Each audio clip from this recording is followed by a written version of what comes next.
Pre. Anong nangyari dito? Eh, yung may-ari, Ano ginawa? nagkaisa yung speaker sa likod. Hindi pala maluwag pala ang hawak. Ayan. Anong tawag dito, pre? Parte pa ba ng project car to? Hindi, project. Yung may-ari, nagpa-project.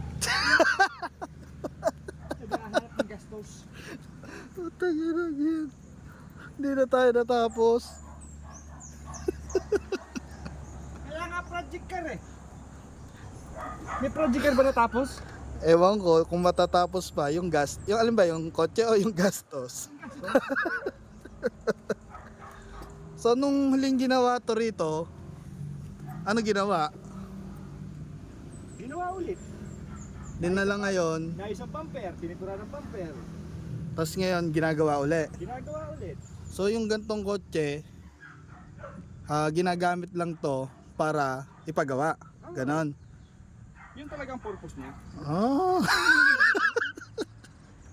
Eh, paano yung gas-gas sa likod? Kasama ba sa project yun? Yung natuklap ang pintura? Hindi. Kasama yun.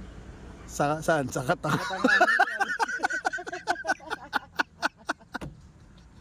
Ayoko na, suko na ako. Ayoko na. Wisit!